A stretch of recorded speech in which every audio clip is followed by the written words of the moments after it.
Misalnya ada ayat begini dan terjemahnya pasti begini. Fa'aina ma tuwallu fathamma wajhullah. Kamu menghadap mana saja, di arah manapun, di sana ada ridhonya Allah. Itu kalau hanya pakai terjemah, tentu menjadikan kita sholat bisa menghadap ke timur, ke barat, ke utara, dan ke apa? Selatan. Saya cerita sedikit tentang asbabun nuzul. Memang tema sekarang tentang asbabun nuzul. Dulu Rasulullah SAW ketika di Mekah itu sholat menghadap Ka'bah. Tapi setelah pindah di Madinah, di mana Madinah itu ada komunitas Yahudi dan Nasrani, Rasulullah itu menghadap ke Baitul Maqdis, kira-kira 16 bulan. 16 sampai 17 bulan. Semua riwayat itu kisarannya hanya 16 sampai berapa? 17 bulan. Sehingga orang Yahudi itu bilang begini, Muhammad ini baiklah, meskipun dia membawa agama baru, tapi kiblatnya masih ikut kita, masih baik kan? Setelah 16 bulan, Nabi diperintahkan Allah untuk menghadap ke Ka'bah.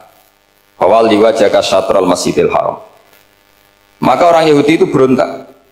Berontaknya adalah kiblat mereka ditinggalkan. Cara berpikir orang Yahudi itu kiblat mereka ditinggal. Sehingga mereka bilang mawallahum an qiblatihim allati kanu 'alaiha. Apa yang menjadikan umat Islam berpaling dari kiblat Baitul Maqdis. Kemudian mereka provokatif betul. Ini perlu diperjelas. Provokatif. Bilang begini. Inna Muhammadan tahayyara fi din. Muhammad ini bingung dalam beragama, sehingga habis ngomong A ngomong B, habis kiblat Ka'bah kiblat Baitul Maqdis. Sehingga dalam banyak tarikh disebutkan peristiwa kiblat itu terbanyak melahirkan orang murtad, orang yang keluar dari Islam gara-gara provokasi orang Yahudi. Muhammad tahayyara fi din. Muhammad itu bingung dalam menentukan pilihan apa? Beragama. Kemudian walhasil singkat cerita akhirnya Nabi itu madhep Ka'bah. Apa yang terjadi mujizat itu adalah bahwa agama ini agama yang mewakili semua agama sebelumnya yang masih orisinil. Yaitu Nabi akhirnya berargumentasi Ka'bah adalah kiblat yang asli, yang lebih tua. Terus mereka tanya, buktinya apa? Dijawab oleh Quran, fihi ayatum bayyinatum maqamu apa? Ibrahim. Ka'bah bukti tertua adalah di situ ada makam Ibrahim. Makam itu jejak kaki. Ya kalau bahasa Indonesia makam itu kuburan. Kalau dalam bahasa Arab makam itu jejak apa? Jejak kaki. Sehingga diketahui oleh sejarah, dibuktikan di situ ada jejak kaki siapa? Nabi Ibrahim. Sementara nisbatnya Baitul Maqdis itu adalah kepada Nabi Musa dan Nabi Harun.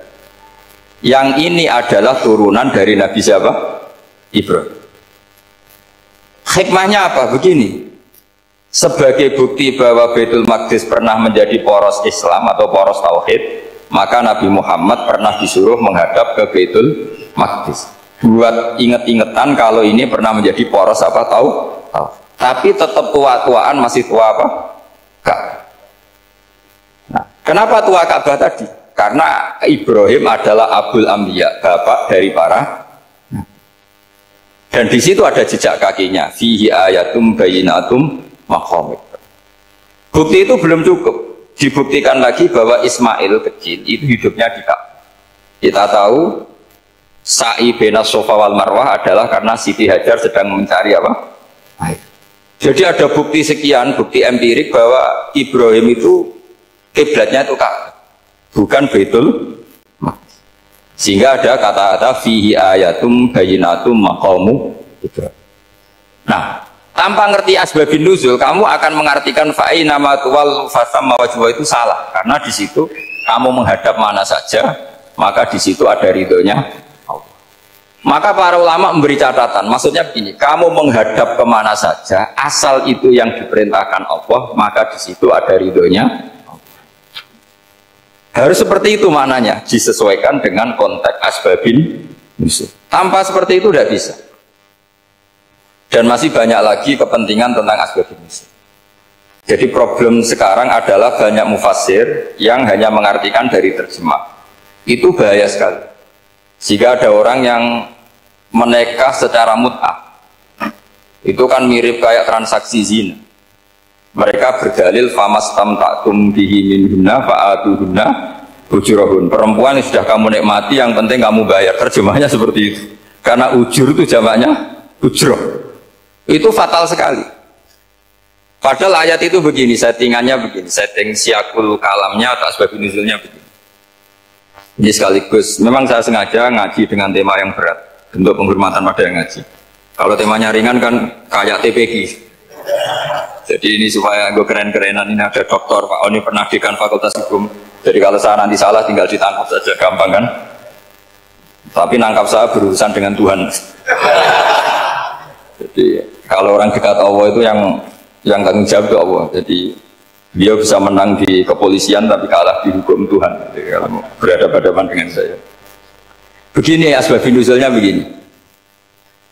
Wal muhsanatu minan nisa yang awal juz 5 itu ya kita santai aja. Yang awal juz 5 itu sebetulnya maktuf diatafkan pada ayat hurrimat alaikum ummahatukum wa banatukum wa akhwatukum wa ammatukum wa kholatukum wa banatul akhi wa banatul ukhti. Jadi perempuan yang haram dinikah itu ada 7.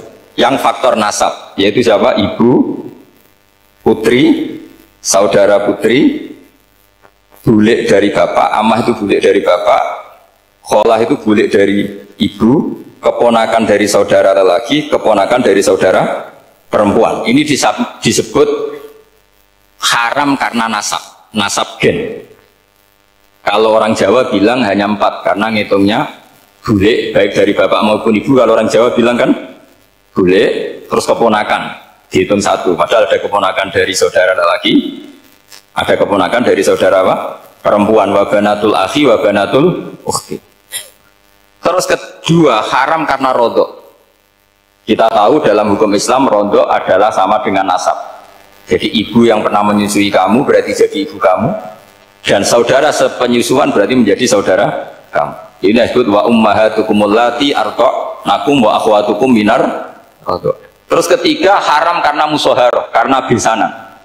Jadi pagi ini misalnya saya nikah dengan Sri, bilang qabil tu nikah wa taswijaha bil maril madkur. Setelah nikah dengan Sri ini otomatis ibunya dia menjadi mertua. Otomatis haram saya apa?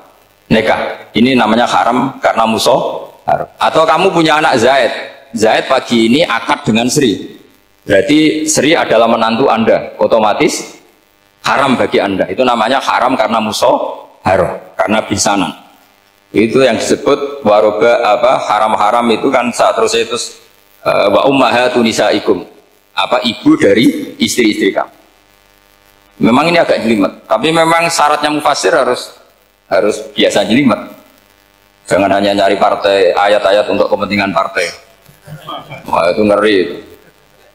Kacau Quran dipakai kampanye.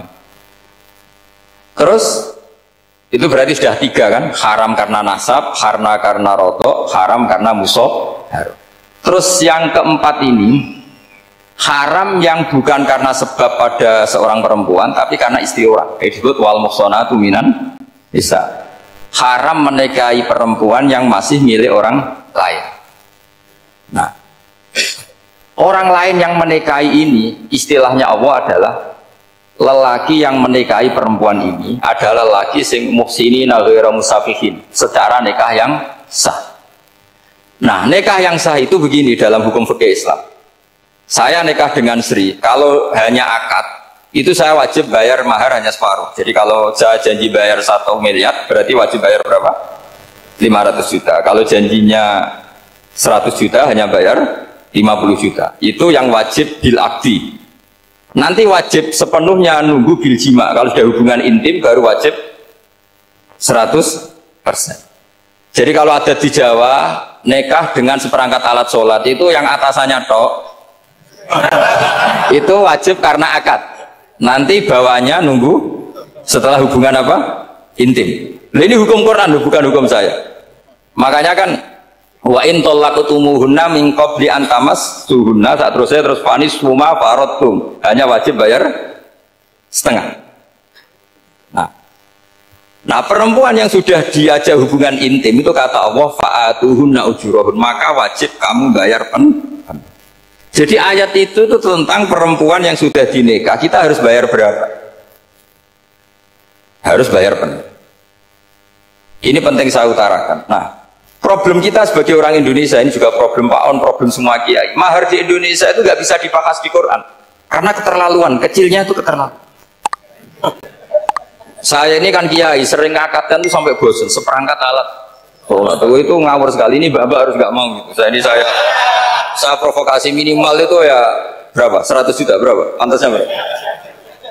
Pantasnya berapa? 10 gram itu berapa nilainya? Kalau 1 gram 500.000 baru 5. Ya sudah mendingan itu 10 gram. Quran itu bayangannya gini sambil latihan, yang hafal-hafal biar latihan. Jangan dapat beasiswa karena hafal tapi nggak jelas juntrungannya. Quran tuh bayangannya gini, ini nggak mungkin Quran ini bisa dibaca di Jawa. Wa in aradtum istibdala zawji makana zawji wa ataitum ihdahunna qintaran fala ta'khudhu minhu syai'a. Jika kamu nikah sama seorang perempuan, kemudian kamu cerai, maka mahar yang sudah kamu berikan jangan ambil lagi. Karena mahar di Arab itu mahal, 100 juta, kadang mobil Alfa, kadang GMC. Sehingga setelah menceraikan tuh kebayang menarik. Kok enak, dulu saya memberikan itu kan dapat servisnya, sekarang sudah saya cerai, saya tarik.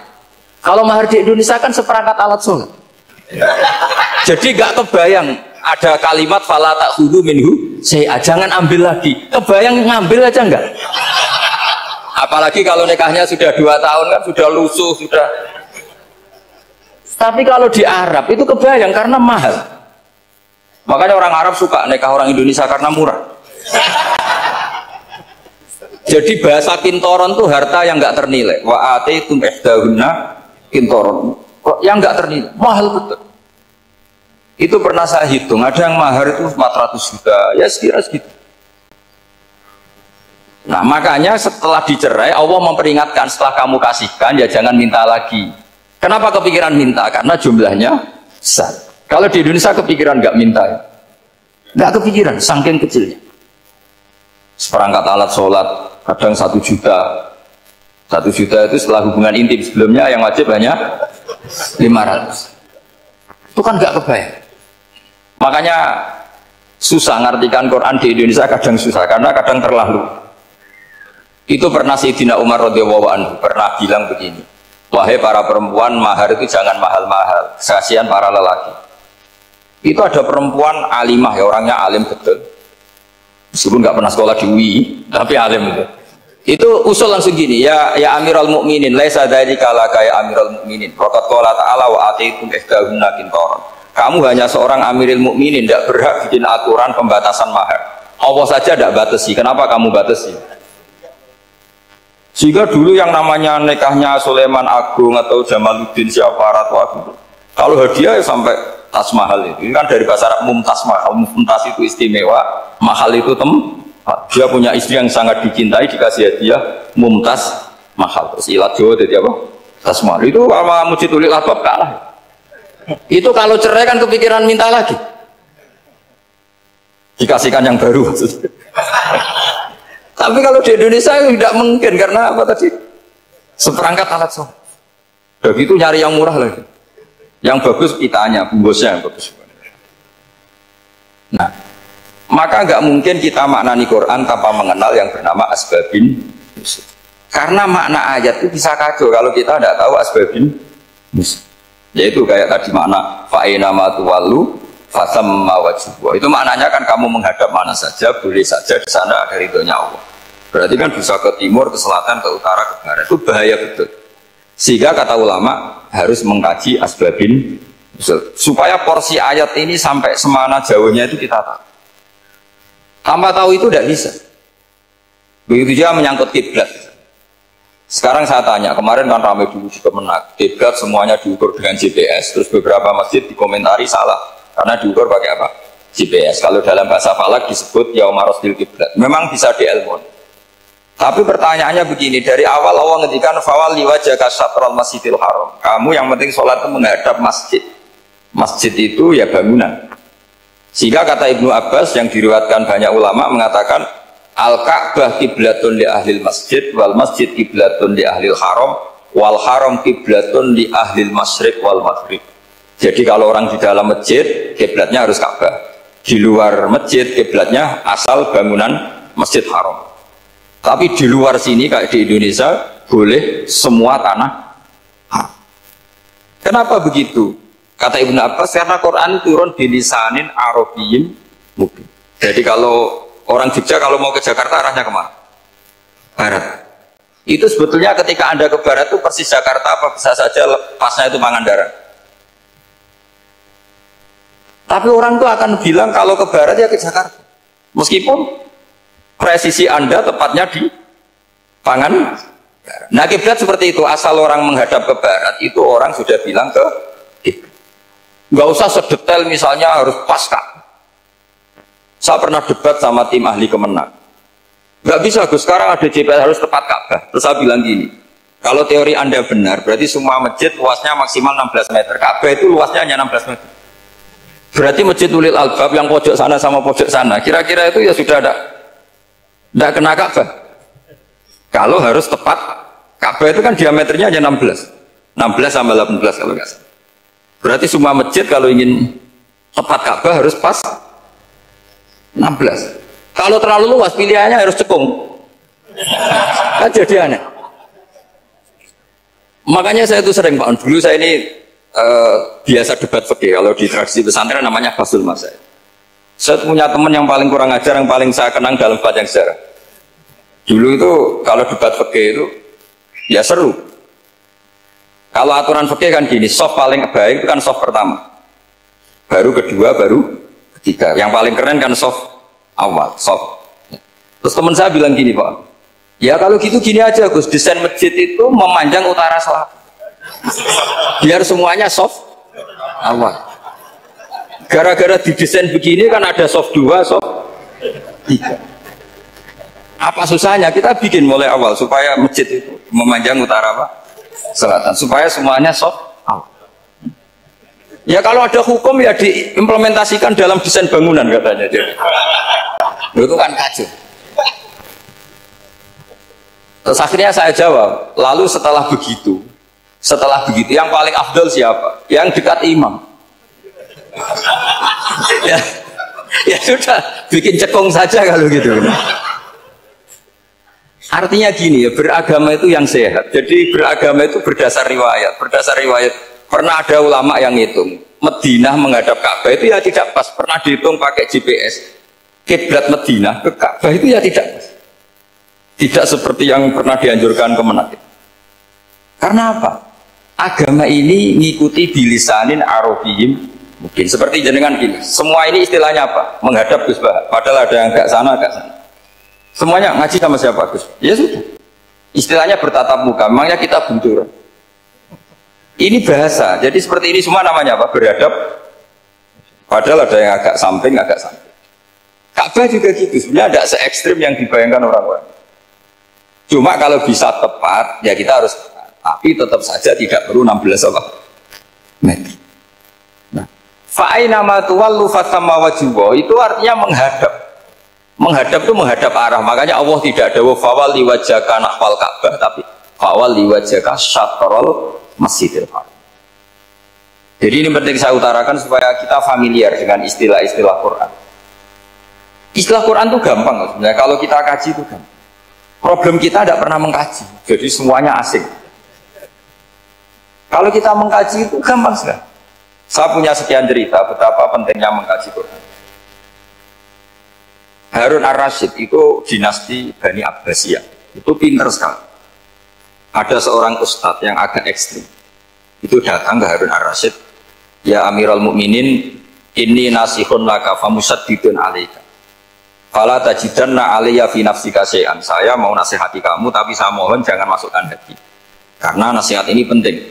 Tapi saya akan keras, vulgar, akan keras, kritik saya akan keras. Karena Anda sebagai Amirul Mukminin tidak percaya.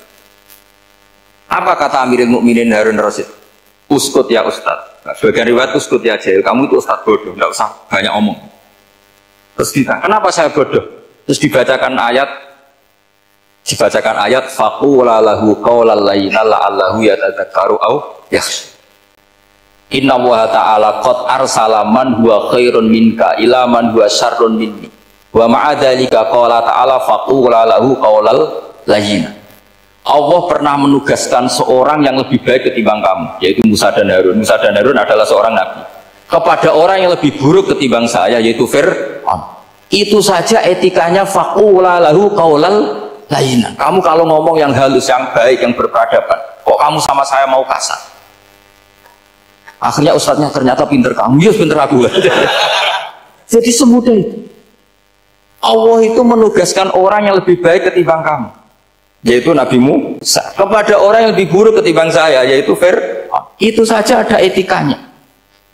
Kok kamu sama saya mau tambah etika? Mau main kasar hanya karena kamu merasa nasihat Anda benar? Jadi gampang sekali memahami Quran. Tapi lagi-lagi memang bagi ahlinya. Tapi ini saya bantu supaya sama jadi ahli apa? Quran. Meskipun ngajinya sebulan sekali. Sudah sebulan sekali tidak punya kitabnya. Sudah. Jadi ulama dulu kalau belajar Quran itu gampang. Saya berkali-kali cerita. Yang kitab saya baca di rektorat namanya Syajaratul Ma'arif. Itu kalau cerita bikin judul itu enak sekali. Babuna fil ibad bikulil bilad. Bab seseorang di mana saja hidupnya harus bermanfaat.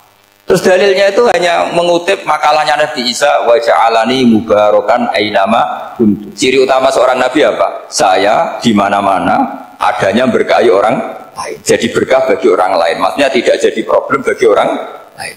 Artinya kamu hidup entah di Jogja seperti Pak Ono orang Jember, saya orang Kembang. Hidup di Jogja manfaat, di Jember ya manfaat, di mana-mana. Saya pernah di Korea seminggu ya manfaat. Saudara kita TKI yang di Korea ya manfaat, di sana bikin masjid, bikin apa. Karena ngendikane Allah menceritakan Nabi Isa siapa? Wa ja'alani mubarakan ainama kuntu. Saya adalah orang yang di mana-mana berkah. Artinya manusia eksistensinya harus seperti itu, hidup di mana saja. Gampang sekali memahami. Pernah Imam Syafi'i ditanya, kalau kamu nggak kehilangan air atau nggak ada air di satu daerah, cari-cari dulu sampai nggak ketemu. Setelah nggak ketemu air, baru kamu boleh tayamum. Imam Syafi'i ditanya, apa dalilnya harus mencari dulu? Kalau nggak ada air ya langsung tayamum saja. Kenapa harus nyari-nyari dulu? Jawabnya Imam Syafi'i itu gampang sekali. Qala ta'ala falam tajidu ma'an. Kemudian kamu tidak menemukan air. Di mana-mana tidak menemukan setelah mencari. Kalau belum mencari namanya tidak tahu. Kan ayatnya kan falam tajidu ma'an. Kemudian kamu tidak menemukan air. Tidak menemukan itu nyari dulu apa langsung ambil sikap? Nyari dulu baru kesimpulannya tidak ketemu. Kalau belum pernah nyari namanya tidak tahu. Segampang itu ulama dulu memahami Quran karena konstruksinya utuh. Yaitu mereka tahu betul bahwa Quran itu bilisanin Arabiyim. Ketika Futuhat Syam dulu itu dikuasai tentara Romawi. Era Sayyidina Umar Futuhat. Yerusalem dikuasai tentara Islam. Itu awal Sayyidina siapa? Umar radhiyallahu anhu. Ketika Futuhat mau ada pesta besar-besar. Tapi Umar menolak. Ketika menolak, kenapa Anda menolak? Beliau hanya baca ayat innallaha ta'ala ayyara qauman faqala adhabtum thayyibatikum fi hayatikumud dunya. Allah itu mengkritik satu komunitas kaum yang zaman di dunia menghabiskan semua kenikmatan. Maka kita tidak perlu syukuran besar-besaran. Jangan-jangan jatah kita di akhirat kita habiskan di dunia. Itu adhabtum thayyibatikum fi hayatikumud. Semudah itu. Semudah itu ulama. Rasulullah pernah dahar, pernah makan. Makan karena 3 hari gak makan. Soal di Indonesia gak makan nasi, gak makan daging. Sudah lama sekali. 3 hari Nabi hanya makan kurma dan air putih. Pernah Nabi gak makan roti sampai 3 hari. Kalau Indonesia mungkin gak makan nasi. Di hari ketiga ada sahabat yang berbaik hati. Nabi disembelihkan kambing, dipotongkan kambing, Nabi disuruh dahar. Itu baru dahar setengah piring, Nabi berhenti. Ketika ditanya, setengah piring itu kan sudah kuat untuk sholat, untuk apa sudah kuat. Ditanya, ya Rasulullah kenapa berhenti? Bukankah engkau tidak makan ini 3 hari? Nabi menjawab, walatus alumna yawma idzin anin naim. Semua nikmat yang saya rasakan nanti ada pertanggungjawabannya. Makanya saya ada ingin banyak-banyak. Wah itu kalau diterapkan di sini nggak populer. Makanya saya tahu gayanya ngaji Quran itu nggak siap dengan konsep-konsep Quran itu. Jadi segampang itu orang dulu. Nah karena apa ya itu tadi? Mereka tahu asbabun nuzul. Quran itu diturunkan dalam konteks apa? Lafat ini arahnya kayak apa? Mutlak muqayyadnya kayak apa? Muhkam mutasabihnya kayak apa? Nasah mansuhnya kayak apa? Nah sedikit saya cerita ini mungkin contoh terakhir supaya agak lama-lama. Nanti bingung kalau lama. Yang bingung ya saya. bingung cara memahamkan. Jadi kalau guru itu kan bingung cara memahamkan, kalau murid bingung cara memahami. Nggak tahu tingkat kebingungannya sama. Kalau guru itu bingung cara memahamkan, kalau murid bingung cara. Jadi ini pertemuan dua kelompok bingung. Jadi yang satu bingung cara memahamkan, yang satu bingung cara. Kalau orang ekstremis bingung cara merusak suasana, itu nggak benar itu. Ada loh. Rasulullah itu anak Nabi, itu paling pusing yang ngadepi orang-orang yang ekstrem. Karena apa? Cara berpikir itu lompatannya itu nggak tertib. Jadi Nabi itu cara berpikir itu kecerdasan nubuah, sementara orang ekstrem cara berpikir itu kecerdasan nafsu, bukan kecerdasan manusia. Kalau manusia masih baik, nafsu. Misalnya begini, kalau dalam tradisi nubuah, saya dengan Pak Anu berteman lama, mulai tahun 2000 berapa. Itu kalau Pak Anu bertamu ke saya, harusnya tidak usah tak kasih makan, karena sudah dekat. Tapi kalau kenalan baru itu dikasih makan, disangoni. Jadi Nabi itu perilakunya agak unik. Akhirnya ada orang yang cara berpikir itu dangkal. Ya Rasulullah ini tidak fair. Yang iman lama tidak diservis, yang iman baru diservis. Cara berpikir Nabi begini. Seorang Ansor itu kan sering memberi Nabi. Perjuangannya Nabi ditopang orang apa? Ansor. Donatur lah, kira-kira orang Ansor itu donatur. Donatur itu keren. Karena donatur itu artinya al-yadul ulya khairun minal yadis.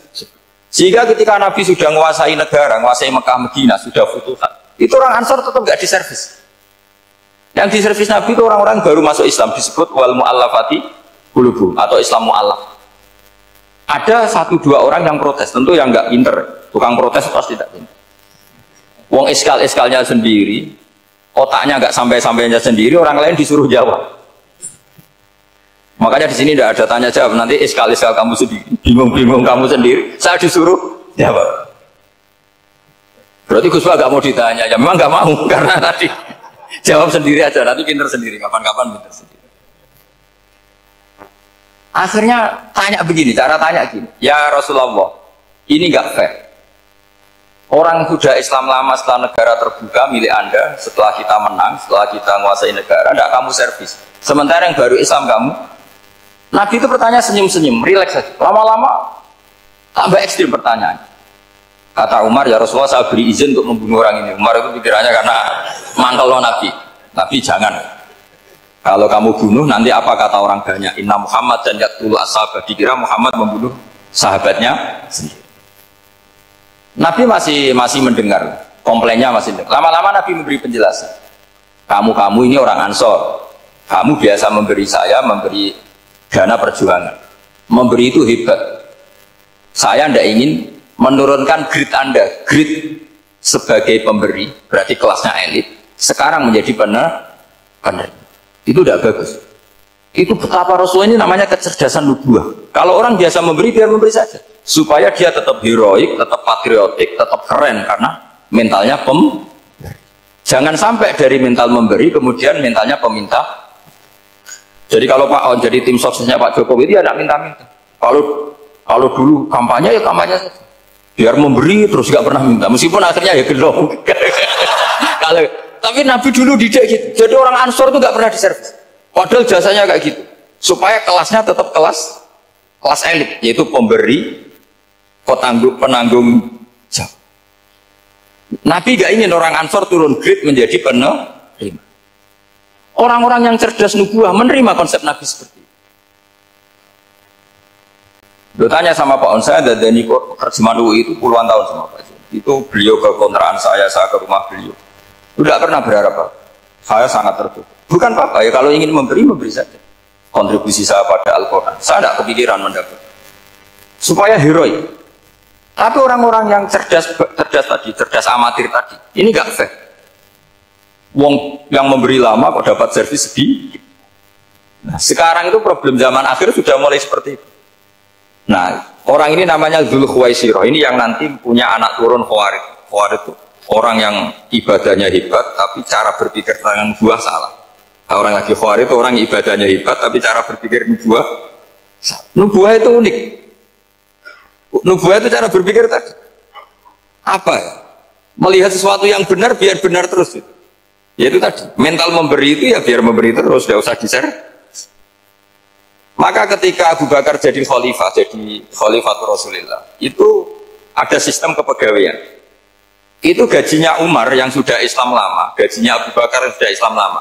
Itu sama Abu Sufyan sama, padahal Islamnya Abu Sufyan baru setelah Fathu Mekah, kira-kira baru setahun. Terus diprotes sama orang-orang, ini Islam lama kok gajinya sama Islam yang baru setahun kok sama. Kata Abu Bakar, fadailuhum indallah, mereka punya kelebihan Islam lama itu indallah, nanti balasannya biar surga. Kalau di dunia sesuai profesinya. Artinya profesi kalau penjaga kantor ya berapa, kalau dosen berapa, pokoknya ya sudah. Dan itu diterima oleh sahabat, semuanya menerima konsep itu. Era Umar agak dibalik. Abu Sufyan kira-kira gajinya 1 juta, yang lainnya yang menangi Nabi mulai awal gajinya 10 juta. Ditanya, ya Umar, kenapa ini jadi rubah seperti kebijakan Abu Bakar, tidak seperti Abu Bakar? Jawabnya Umar lucu. Fawwah la usawwi baina man qatala Rasulullah wa baina man qatala ma'a Rasulillah. Demi Allah saya tidak akan pernah menyamakan orang yang dulu merangi Rasulullah yaitu Abu Sufyan dengan orang sing selawase dari Rasulullah yaitu Sayyidina Ali dan sebagainya. Ini penting. Artinya ketika gajinya orang saya seperti Ali radhiyallahu anhu itu tinggi itu bukan karena lamanya Islam, tapi karena lamanya iman. Jadi mulai dulu ijtihad itu ada dan dulu dia biasa saja. Karena tadi ada kecerdasan nubuwah. Saya ulang lagi, ada kecerdasan apa? Sekarang itu kecerdasan tomak atau kecerdasan nafsu. Itu kalau sama ngaji kitab tasawuf, itu bab bakhil itu tidak ada. Menurut kitab tasawuf, medit itu tidak ada, kikir itu tidak ada. Yang ada itu tomak. Tomak itu berharap dikasih orang lain. Sampean pernah nggak bilang kalau artis-artis di Jakarta kikir? Nggak pernah kan? Karena kamu nggak pernah ingin diberi. Jadi kalau kamu punya pacar karena kenal tidak pernah ditraktir, oh, pacar saya kikir. Karena kamu ingin diberi. Pernah nggak kamu hukumi orang lain kikir yang nggak kenal? Padahal tidak pernah memberi kamu. Apa kak? Karena kamu tidak pernah ini. Coba sekarang kamu saya tanya, ini latihan cerdas. Definisi kikir itu apa tuh? Nggak pernah memberi kamu kan? Artis-artis Jakarta, tokoh-tokoh nasional pernah nggak memberi kamu? Enggak kan? Tapi nggak pernah kamu vonis kikir karena kamu nggak pernah tahu. Tapi pacar kamu kok amin ditraktir terus, atau istri kamu atau mertua kamu kok udah ngasih warisan, kamu bilang kikir kan? Sebabnya kikir betul apa karena kamu tomak berharap?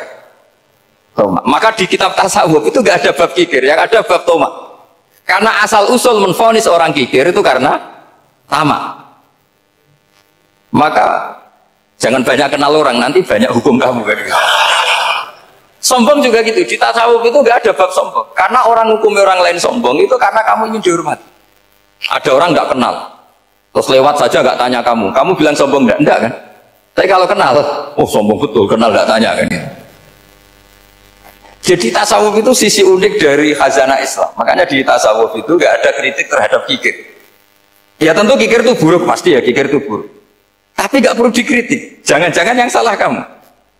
Mau kenal Pak On di PPAI terus ingin jadi sekretarisnya, terus ingin kenal Pak Jokowi ingin jadi menterinya, nanti kenal rektor ingin jadi pegawainya. Ketika gak diturutin bilang Pak Rektor kikir. Tapi orang lain ya kak pernah berharap, mungkin gak menvonis Pak Rektor atau Pak On ini kikir, enggak kan? Berarti vonis kikir itu status orang itu apa gak kesampaian niat kamu? Memang agak jelimet ilmu tasawuf itu, tapi itu unik, itu bagian dari khazanah apa? Islam. Makanya Rasulullah itu sering isti'adah minta perlindungan wa min toma'in fi ghairi matma'in. Ya Allah, saya tidak ingin berkeinginan yang tidak layak. Karena semua dunia ini dimulai dari keinginan. Ya Pak, kamu protes negara itu karena apa? Ingin makmur, sejahtera tanpa kerja, sehingga nyalakan menteri keuangan, menteri ini. Makanya kalau guyonannya ulama tasawuf gini, tak beri bocoran, guyonannya orang tasawuf. Begini guyonannya. Anta lam tajid min nafsika kullama turid fa kaifa turidu min ghairika kullama turid. Kamu yang punya keinginan saja tidak bisa memenuhi apa yang kamu inginkan. Kenapa keinginan itu kamu timpakan ke orang lain untuk memenuhi kamu? Wong kamu yang punya keinginan saja tidak bisa mewujudkan. Kenapa keinginan Anda kamu timpakan, bebankan orang lain untuk memenuhi keinginan Anda? Misalnya kamu, Gus saya ini goblok, tolong pinter kan? Wong kamu yang ini saja tidak bisa, kok menyuruh saya? Jadi kalau tiap tasawuf itu unik. Seperti kamu mencintai istri tulen, itu ingin kan dicintai istri tulen. Kamu sendiri kan nggak bisa cinta tulen, masih kelengahan sana sini. Kamu pacaran, ingin pacar kamu setia. Ternyata kamu bikin sekian alternatif. Kalau putus ini punya ini, putus ini. Tapi kamu ingin ini setia, kan nggak fair.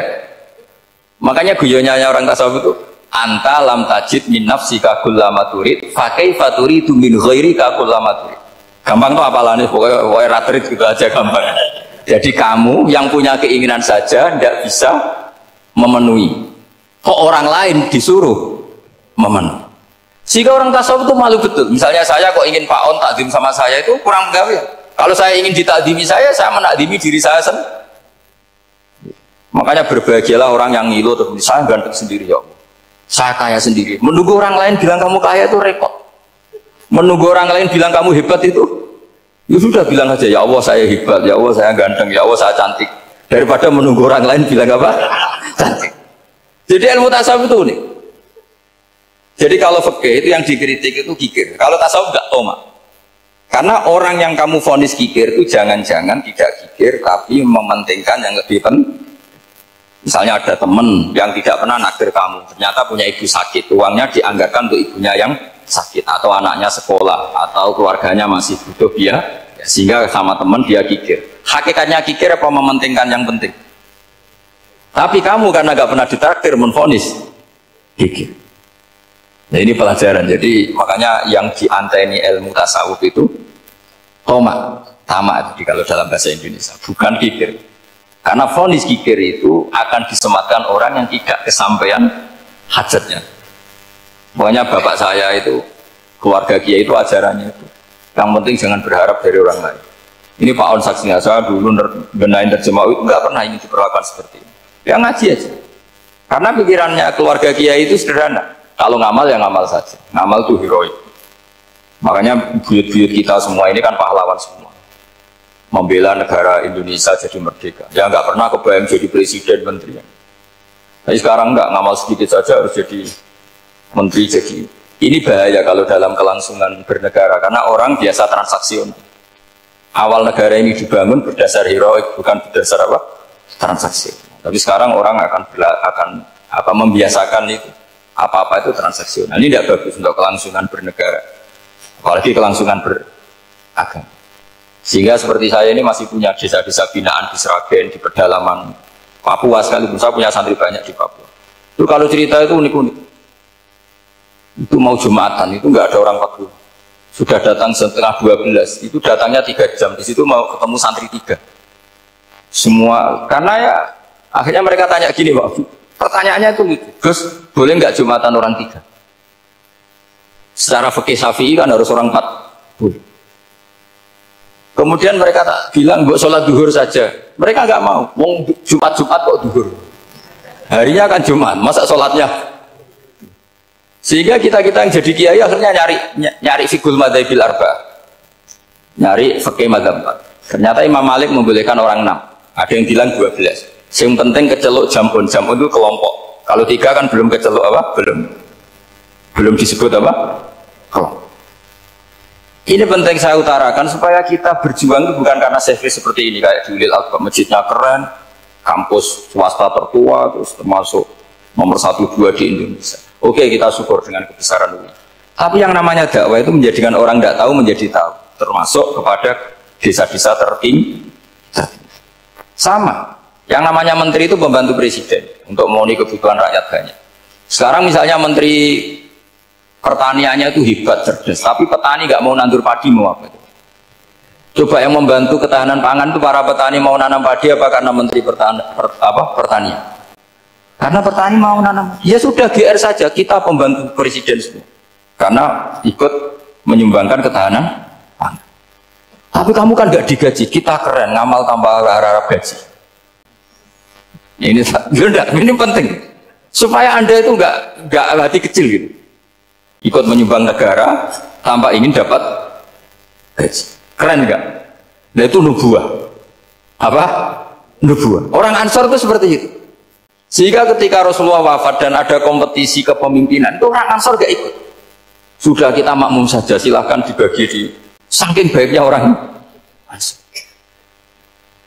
Nah, makanya saya ulang lagi ya. kecerdasan nubuah ini yang nggak difahami orang Khawarij. Orang Khawarij cara berpikir yang kerja banyak harus dapat banyak. Sementara kecerdasan nubuah enggak.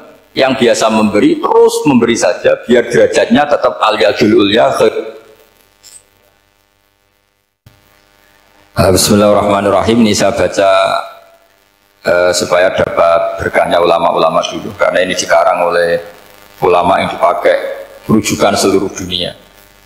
Begini, qala Ibnu Taimiyah ma'rifatu sababin nuzuli yu'inu ala fahmil ayat.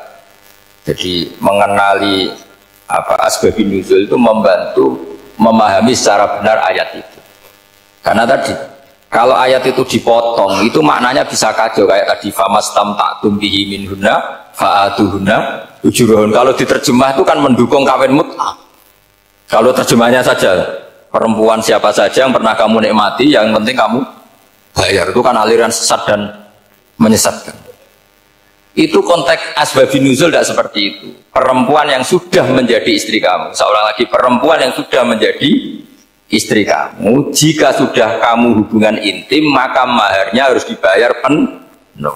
Tapi kalau belum hubungan intim, maharnya hanya wajib separuh. Fanis suma farotum illa ayafuna au ya'faladi biyadihi ubdatun nikah.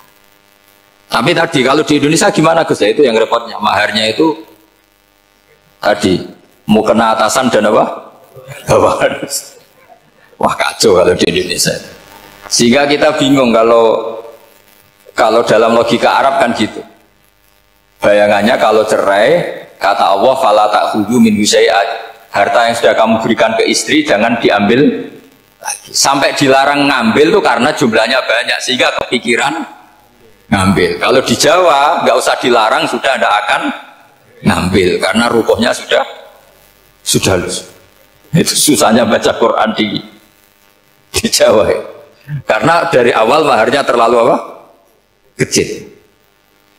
Terus beliau Imam Suyuti termasuk di sini menyontohkan yang pasti salah kalau difahami, yaitu tadi ayat apa itu fa'inama tuwallu fastamman wajib.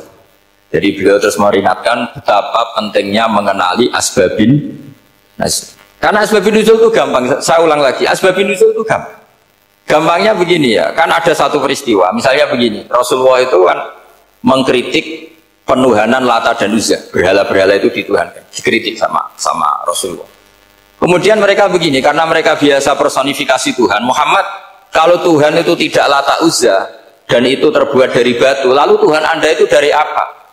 Amin fiddotin audabin, lalu Tuhan Anda ini dari emas apa dari perak? Karena mereka nggak bisa membayangkan Tuhan tanpa dipersonifikasi. Terus Allah menurunkan qul huwallahu ahad Allahus somad lam yalid wa lam yulad wa lam yakul lahu kufuwan ahad. Karena otaknya mereka sudah begitu, yang namanya Tuhan itu harus dipersonifikasi. Makanya saya kemarin di Korea seminggu, cerita yang paling unik gini Pak On, ada bos Islam, ada bosnya TKI yang baik. Mereka mengizinkan pekerjanya sholat.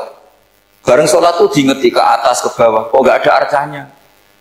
Sehingga setelah sholat dibilang, apa saya berikan berhala sekalipun, karena nggak kebayang ada orang sholat kok tanpa berhala, tanpa Tuhan.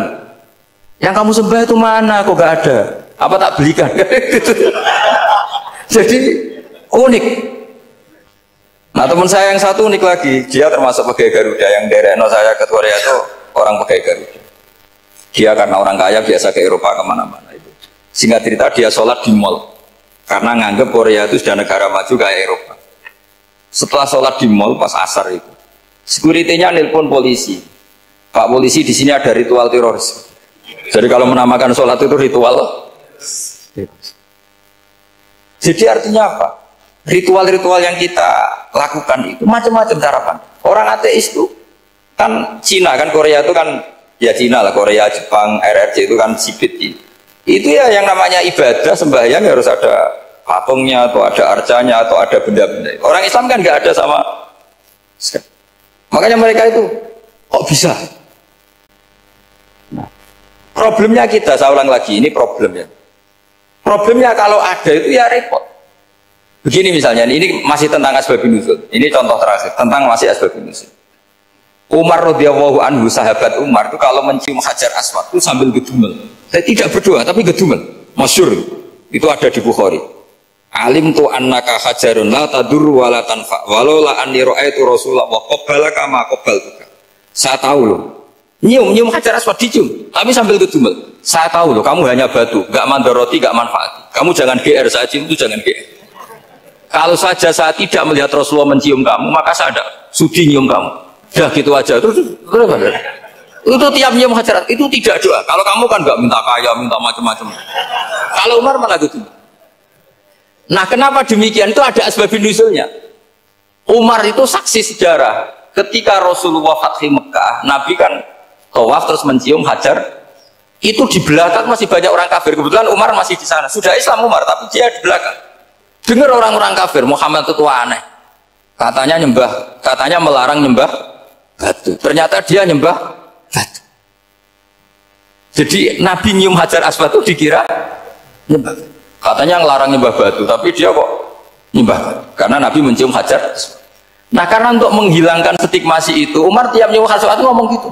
Ada kan ada sound system, mungkin jadi sound system supaya jelas bahwa penciuman ini bukan karena menyembah. Artinya mudah sekali kenapa Umar ngomong gitu, karena asbabun nuzulnya seperti itu.